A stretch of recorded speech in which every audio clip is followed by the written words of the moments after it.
So many happy returns of the day. Thank you. Birthday. ఈరోజు నిజంగా special birthday. ఎందుకు ఎందుకంటే వీడియో కోసం కాదు, ఇలా మీతో చక్కగా కబుర్లు చెప్పుకుంటూ ఇంత టైం మీరు కూర్చుంటారా? లేకపోతే ఫస్ట్ బర్త్డే నుంచి అదొక ఈవెంట్ లాగా చేయడం. బర్త్డే అంటే అది నీ ఎన్నో బర్త్డే? ఎప్పుడు? నీ ఫస్ట్ బర్త్డేకి అయితే నేను అప్పుడు లేరు అంటే ఫిబ్రవరి 1st చేయడం అనేది ఫస్ట్ బర్త్డే నుంచి కూడా. ఎలా అంటే తాతయ్య మా అంటే నేను అక్కడి నుంచి చెప్తాను. నాదా ఇప్పుడు 54 కదా. ఇది కాదమ్మా, ఫస్ట్ బర్త్డే ఫస్ట్ 1 year ఉంటుంది. 86 బర్త్డేకి వచ్చారు, 87 బర్త్డేకి వచ్చారు, 88 బర్త్డేకి రాలేదు. మీరు చెన్నైలో ఉన్నారు, అప్పుడు MBA చేస్తున్నారు. నాకు గ్రీటింగ్స్ పంపారు. అప్పుడు ఏంటి తెలుసా, కార్డ్స్ ఉండేవి. యూనో కార్డ్స్లో ఎంత చక్కగా రాసేవాళ్ళు. నేను కాలేజ్ నుంచి వస్తూ కూడా, ఇంటర్మీడియట్, మా మ్యారేజ్ అవ్వలేదు అప్పుడు. మ్యారేజ్ డేట్ పెట్టారు, మ్యారేజ్ అయింది. మ్యారేజ్ అయిన ఒక 1 weekకి ఈయన ఢిల్లీకి వెళ్ళిపోయారు. వెళ్ళి డిసెంబర్లో వచ్చారు, మళ్ళీ అగైన్ జూన్, అట్లా 6 monthsకి ఒకసారి ప్రిలిమినరీ అవ్వడం, అంతే కదా. ప్రిలిమినరీ అయిన తర్వాత వచ్చేవాళ్ళు, అగైన్ వెళ్ళిపోయి మళ్ళీ అలా ఉండేదన్నమాట. ఇయర్కి ఒక 2 సార్లు వచ్చేవాళ్ళు. ఈయన ఎంత జోకులు వేసేవాళ్ళు తెలుసా. ఇదంతా మౌనంగా నడవడం లేదు, నేను ఇక్కడ అక్కర్లేదు యాక్చువల్గా. ఇప్పుడు మీరు చెప్పండి, ఫస్ట్ టైం పోనీ చెప్పండి. ఇది డైలాగ్ అంతే, అక్కడ పెట్టేసుకుంటాం. అంటే మీరు చెప్తానంటే నేను వద్దంటాను. చెప్పండి, ఫస్ట్ నన్ను చూసినప్పుడు మీకు కలిగిన ఫీలింగ్ చెప్పండి. నేను చెప్తాను, మీరు చెప్పండి. ఏదో ఇంట్రాగేషన్ సూపర్ సినిమాలో మీటర్ చెప్తాం చూడాలి. అప్పుడు నా బర్త్డే ఉందనే వచ్చారు. 89లో మా మ్యారేజ్ ఇంకా ఆగస్ట్లో అవుతుంది. అది గుర్తుందా మీకు? దానికోసం రావడం పోనీ గుర్తులేవు, ఫ్రాంక్ చెప్పాలంటే గుర్తులేవు. బట్ ఇంటికి 1-2 మ్యారేజెస్ కాదు, సారీ, బర్త్డేస్కి అటెండ్ అయిన సందర్భంగా 89 వచ్చారు. గుర్తులేవు. మా అత్తమ్మ, నేను 2 జడలు వేసుకొని, అత్తమ్మ 2 జడలు వేసుకొని స్కూల్కి వెళ్తుంటే, బ్యాక్ ఇది 89 నుంచి మనం గాన్ బ్యాక్. ఓకే, అలా చూసి studio should have been done on a marriage anniversary instead of. So birthday నాడు ఏంటంటే మ్యారేజ్ కాదు, అంటే బేసికల్గా ఆమె బర్త్డే నాడు బర్త్డే మెమరీస్ గుర్తు. తన బర్త్డే చిన్నప్పుడు ఎలా జరిగింది, దానికి ఉన్నాయి చాలా మెమరీస్. అంటే నాకు మీతో మెమరీస్ని గుర్తు చేసుకుంటున్నాను నేను. మిమ్మల్ని నేను చూసినప్పుడు కానీ ఏదైనా తెలియని చిన్న ఏజే కానీ అదొక మెమరీస్ నాకు ఇంకా ఉండిపోయి. మీకేమున్నాయో చెప్పండి. ఫస్ట్ లెటర్లోనా? అస్సలు గుర్తులేదు. నేను చూపించిన లెటర్స్ కొన్ని 1-2 నాన్న చింపేశారంట అప్పుడెప్పుడు.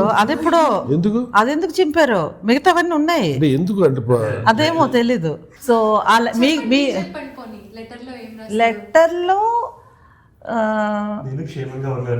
లేదు, పాపం నాకు కొంచెం మెచ్యూరిటీగానే రాసేవాళ్ళు. త్రివేంద్రం వెళ్ళాను, కన్యాకుమారి వెళ్ళాను, అక్కడ ఇలా చూశాను, ఇక్కడ ఇలా తిరిగాను, అన్ని అట్లా క్యూట్ స్టఫ్ అంటే ఉండేది. బట్ ఇప్పుడు ఏం చెప్తాను, చిన్నదంటే నాకు ఒకటి గుర్తుంది ఏంటంటే, అప్పట్లో ఇప్పుడంటే గ్రాఫిక్స్ అవి వచ్చాయి, ఇలాంటి ప్రేమ లెటర్స్ రాయడానికి కొన్ని సెపరేట్ స్టేషనరీ ఉండేవి. అవి దాంట్లో రాసేవాళ్ళు. పేపర్లో రోజ్ కలర్ ఉండేది, ఫ్లవర్స్ ఉండేవి, బ్యాక్గ్రౌండ్. వెళ్ళి ఆర్చీస్ అని ఒక షాప్ ఉండేది, వాటికి చిన్న స్టిక్కర్స్ అంటించవచ్చు. ఐ లవ్ యూ అని. ఇంకా జోక్ చెప్పనా, ఇంకా కొంచెం వెనక్కి వెళ్తే, ఇంకా చిన్నప్పుడు అనమాట, నాకు ఫోన్ చేశారు. లేదు ఎంబీఏకి వెళ్ళిన తర్వాతే ట్రంకాలు ఉండేది. ఫస్ట్ ఇంకా STDకి బిఫోర్ ట్రంకాలు ఉండేది. ఆ ట్రంకాలు ఏంటంటే వాళ్ళు మనకు కనెక్ట్ చేసి ఇస్తారు, మధ్యలో ఒక పర్సన్ ఉంటారు, ఇంటర్మీడియట్ ఉంటారు, అతను కనెక్ట్ చేసి మీకు చెన్నై నుంచి ట్రంకాలు వచ్చింది, లైన్లో ఉండండి అంటే, పాప మీరు నాతో మాట్లాడాలని కాల్ చేస్తే నేను తీసుకెళ్ళి, నాన్న రండి అరుణ్ ఫోన్ చేశారని చెప్పి అదొకటి గుర్తుంది నాకు. అది లెటర్లో రాశారు. మళ్ళీ నేను నీకోసమని కాల్ చేస్తే నువ్వు ఇలాగా చేస్తావేంటి,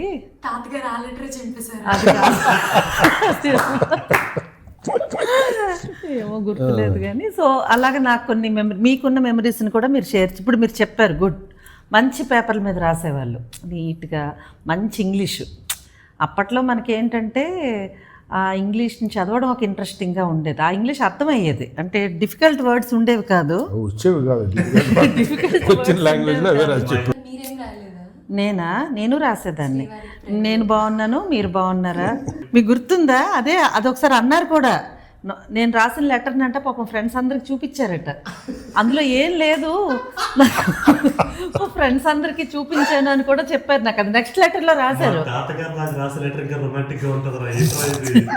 ఏంటి లెటరు తర్వాత ఢిల్లీ వెళ్ళిపోతున్నప్పుడు నాకు ఆ రోజు మాత్రం చాలా బాధ అనిపించింది పెళ్ళయింది సో ఇవన్నీ పసుపుతాలన్నీ వేసుకొని కాలేజ్కి వెళ్ళాను 1 వీక్ వెళ్ళిపోయేదాన్ని కాలేజ్కి మీరు ఉన్నప్పుడు కూడా దింపారు రిక్షాలో దింపారు అప్పుడు ఒకటి జేబులోంచి తీసి ఒక కార్డు ఇచ్చారు మాట్లాడుకోవడం అంటే కొంచెం తక్కువే అప్పుడు ఒక బరువైన బాధ ఇంకా వెళ్ళిపోతున్నారు నిజంగా నా ఎక్స్ప్రెషన్ అది వెళ్తున్నానని చెప్పి జేబులోంచి తీసి ఒక కార్డు ఇచ్చారు ఐ లవ్ యూ అని ఆ కార్డు ఉంది 89లో అది వెళ్ళిపోతూ అది ఇంకా అలా నన్ను దింపేసి వెళ్ళిపోయారు సో వెళ్ళిపోవడం ఒక టైం తర్వాత వీళ్ళ మామయ్య గారు ఎంపీ అయ్యారు అప్పటి వరకు రూమ్లో ఉండేవారు నాకు ఎందుకంటే చెప్తున్నాను తర్వాత ఆయన రోజు నైట్ ఫోన్ చేసేవాళ్ళు ఎలా ఫోన్ చేసేవాళ్ళు అంటే ఆ ఎంపీ గారు క్వార్టర్ షిఫ్ట్ అయ్యారు అందుకు ఎంపీ గారి ఆయనకు వచ్చిన ఫోన్ బిల్ కూడా అంత పాపం ఇదే ఈ నెంబర్తోనే ఉండేవంట ప్రభుత్వం మీద భారం పడింది సో అట్లాగా మాట్లాడేవాళ్ళు కాబట్టి కొంచెం పర్వాలేదు అంటే దూరం ఉన్నా అప్పటికి ఫోన్లు వచ్చేసాయి కాబట్టి సో 1 వే కాకుండా మీ సైడ్ నుంచి కూడా అప్పుడు 2511 తర్వాత 222511 ఓన్లీ 3 ఉండేవి 511 తర్వాత 2 యాడ్ అయింది వీళ్ళది 748 వీళ్ళ 748 నెంబర్స్ తక్కువ ఎస్టీడీ ఫోన్ కూడా అందరికి ఫ్రీగా దొరికేది కాదు it requires an MP recommendation to get phone connection phone ఉండేది కాదు అందరికి అది లైసెన్స్ రాజ్ దెన్ నువ్వు మీరు అన్నట్టు ఓపెన్ అయ్యి సో ఓకే ఇలా 3 years ఉన్నారు కదా ఈయన మళ్ళీ నాకు గుర్తొచ్చిన ఇంకో మెమరీ చెప్తున్నాను మాట్లాడలేమో మీ బాబు నీకు బాగా సిగ్గు అనుకుంటా ఈ మౌనం సిగ్గు వల్ల తగ్గు వల్ల వచ్చింది కదా నువ్వు గ్యాప్ ఇస్తే సార్ నేను గ్యాప్ ఇచ్చానండి బోల్డ్ మాటలు మాట్లాడండి అసలు అంటే నేను కంప్లీట్లీ డేస్డ్ ఏం మాట్లాడాలి సో యా నువ్వు చాలా గ్రాఫిక్ డీటెయిల్స్ ఇచ్చావు కాబట్టి ఇంక దానికి సంబంధించి నా ఫీలింగ్స్ నీ ఫీలింగ్స్ కలిపి నువ్వు చెప్పావు ఇప్పుడు వరకు తర్వాత 92లో లైఫ్ స్టార్ట్ అయింది మాట్లాడండి సరే నువ్వు బిఫోర్ మ్యారేజ్ చెప్తున్నావు పోస్ట్ మ్యారేజ్ అని చెప్తాను యా పోస్ట్ మ్యారేజ్ వెరీ అడాలసెన్సే అని చెప్పాలి నీ వయసు వరకు ఇట్స్ అన్ అడాలసెన్స్ 20 అప్పుడు తర్వాత మ్యారేజ్ అయినా మీరు వెళ్ళిపోయారు మన లైఫ్ స్టార్ట్ చేసినప్పటికి నాకు 20 ఆయనకో 27 సో 2.5 years పాటు ఢిల్లీ నుండి రావడం ఢిల్లీ నుండి వచ్చేసరికి 92 ఆ టైంకి ఢిల్లీ నుంచి రావడం వీడి కడుపులో ఉన్నాడు Praneeth she's carrying Praneeth at that time I think 94-95 ఆ టైంలో 95 సో హైదరాబాద్ ఆ మెమరీస్ ఉన్నాయి మాకు ఎవరో వేరే వాళ్ళ ఇంట్లో ఉన్నాం అప్పుడు నేను ట్రైనింగ్లో అప్పుడు ఎంసీఆర్ హెచ్ఆర్డీలో ఉండేవాడిని సో అక్కడ ట్యాంక్ బండ్ ఇవన్నీ ప్లేసెస్ అన్ని చూసిన జ్ఞాపకాలు అలాగే 2 సార్లు తిరుపతి వెళ్ళాం ఫస్ట్ మేమిద్దరం వెళ్ళిన ట్రిప్పే మా లైఫ్ స్టార్ట్ చేసిన చాలా నెలలకి మ్యారేజ్ అయిన తర్వాత కోట నాది నువ్వన్నీ చెప్పడానికి లేదు తిరుపతి మేమిద్దరం కలిసి వెళ్ళింది తిరుపతి వెళ్ళాం తిరుపతి నుంచి చెన్నై ప్లేసెస్ అన్ని చూడడం అలాగే మహాబలిపురం తిరుపతి అదే ఒక రకంగా చెప్పాలంటే అవే హనీమూన్స్ అప్పుడు అంటే ఢిల్లీలో ఉంటూ ఇక్కడికి వస్తూ అప్పుడు వెళ్ళలేదు అందుకే నన్ను చెప్పనండి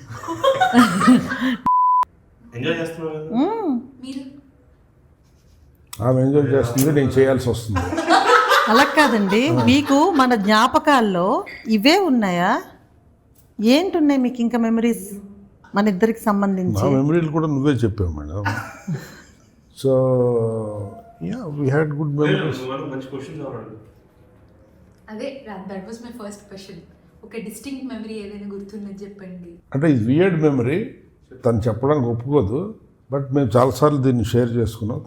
తనకి ఇంకా వంట అది పూర్తి సెటప్ రాదు ఇంకా. ఇది చెప్పని నన్ను చెప్పాలి బాబు, ఇది నేను వినాల్సిందే, దానికి నెక్స్ట్ నేను ఇది పెట్టాల్సిందే. ఇది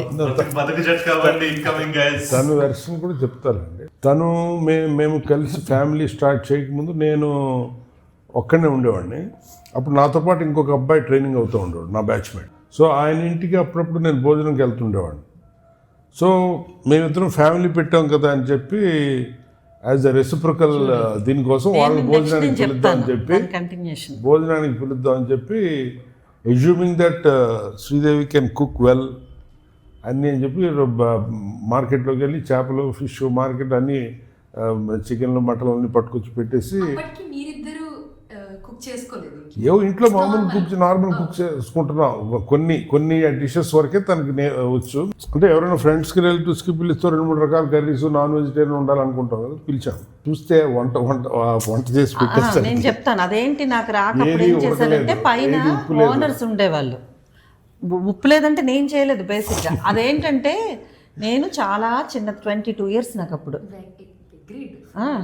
22 ఇయర్స్, 94 ఆ టైంలో, 94-95 ఆ టైంలో నేను చాలా చిన్నదాన్ని. ఆ వచ్చిన వాళ్ళు ఇంత పిల్లలతో ఉన్న ఫ్యామిలీ బేసిక్గా. నాకు నిజంగానే రావు ఏవి అప్పుడు. నాకు రాక ఏం చేశాను, పైన ఓనర్స్ అమ్మాయి ఉంటే ఆ అమ్మాయిని వెళ్ళి అడిగాను, నాకు రాదు చేయడం, కొంచెం నాకు హెల్ప్ చేస్తాను. థింగ్ ఏంటంటే ఆవిడ నాకు వచ్చింది కానీ ఇంతమందికి చేయడం ఆవిడకి రాదు.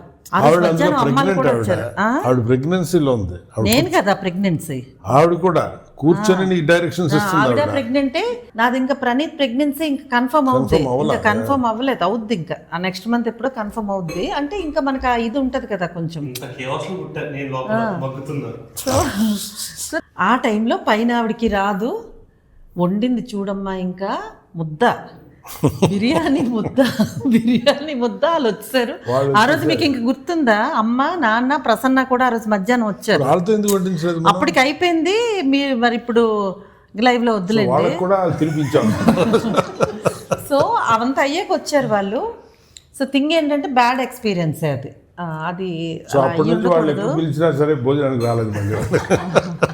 నాకు. అంటే హ్యావింగ్ సెడ్ దట్, షీ అప్పుడు అరటికాయ కూర చాలా బాగా చేసేది. అలాగే పొటాటో కర్రీ కూడా లేదు, కవరింగ్ కాదు అది. అంటే తర్వాత ఇప్పుడు నువ్వు తినేటట్టుగా అప్పుడు ఉండేది కాదు, తర్వాత ఇంప్రూవ్ అయింది అది వంకాయ కర్రీ. బట్ మిగతా ఇవి ఏదైనా అంతే కదా, చేస్తే కొద్దికి అది అంతే.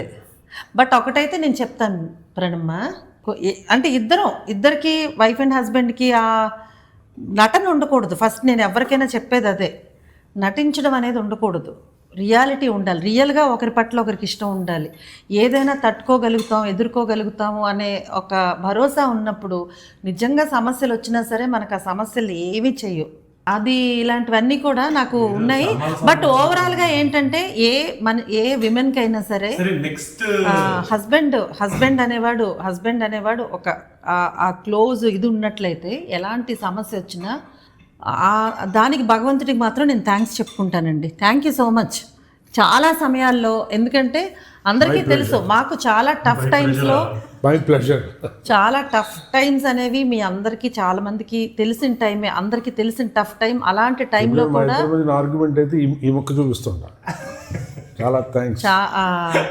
చాలా what are you manifesting this year? YouTube అనేది నిజంగానే నేను చాలా సీరియస్గా తీసుకుంటున్నాను. ఎస్, యూట్యూబ్ అనేది నేను స్టార్ట్ చేసినప్పటికీ నాకేం తెలీదు, మొదలు పెట్టేశాను. తర్వాత ఎడిటింగ్ నేర్చుకున్నాను, ఎంజాయ్ చేయడం మొదలుపెట్టాను. అందులో అంటే నేను కనెక్ట్ అవ్వడం మొదలుపెట్టాను. అదే చెప్తున్నా నెక్స్ట్. ఇప్పుడు దానికి బ్యాక్గ్రౌండ్ ఇవ్వకుండా మనం ఇలా చెప్పేయకూడదు. ఎస్, అదే చెప్తున్నా.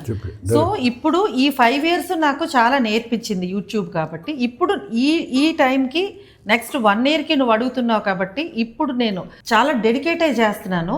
సో ఈ డెడికేట్ అయి చేసిన దానికి ఫలితం కనీసం నాకు నెక్స్ట్ 1 yearలో రిజల్ట్ రూపంలో కనిపించాలి, ఫలితం కనిపించాలి, ఎక్కువ మందికి రీచ్ కావాలి అనేది నా కోరిక.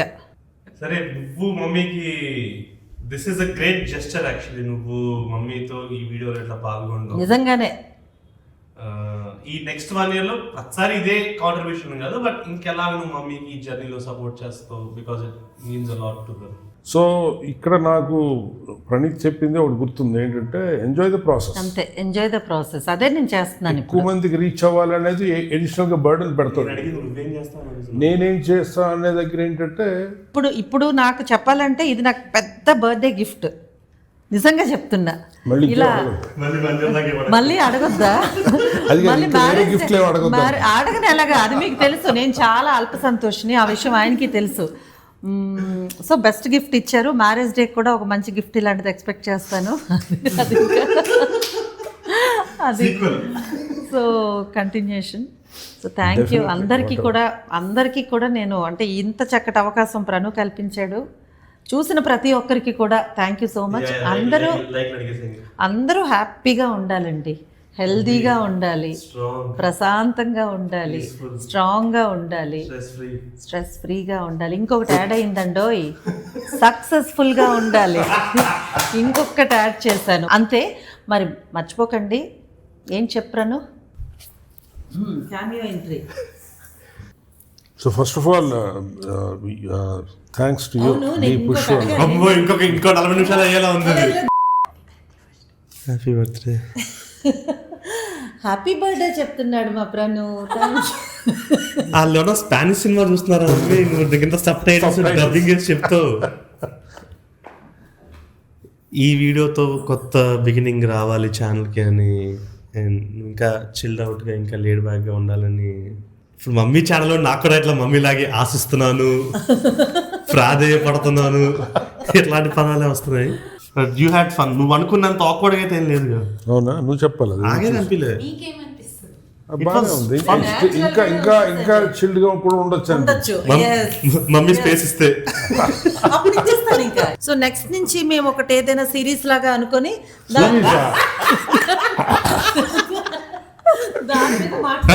హలో పొలానా వస్తున్నా. నిజంగా thank you. Real birthday gift నాకు ఇది. Thank you so much. ఇన్ని ఇయర్స్ లో పేపర్లో కనబడేటలేదు అని ఒక అడ్వర్టైజ్మెంట్ వస్తుంది కొద్ది రోజులు. నా బొమ్మ ఉంటుంది. హ్యాపీ బర్త్డే నాకు. Thank you. Likes, share, subscribe, hype and ఏం చేస్తా కబుర్లు చెప్పుకోవచ్చు అట్లా. ఇప్పుడు మనం ఎలా అంటే మనం నిజంగా ఫ్రెండ్స్ కదా, ఫ్రెండ్స్ కి ఎన్ని ఉంటాయి మాట్లాడుకోవడానికి. సరే ఫ్రెండ్స్ లాగా యాక్ట్ చేద్దాం కాసేపు రండి. యాక్షన్ ఎందుకు, నాకు నిజంగా చెప్పాలంటే బెస్ట్ ఫ్రెండ్ ఆయనే అన్ని రకాలుగా. అంటే ఫ్రెండ్ అంటే ఎలాగా అలా నటించుకొని ఉండలేను, నాకు ఏదనిపిస్తే చెప్తాను.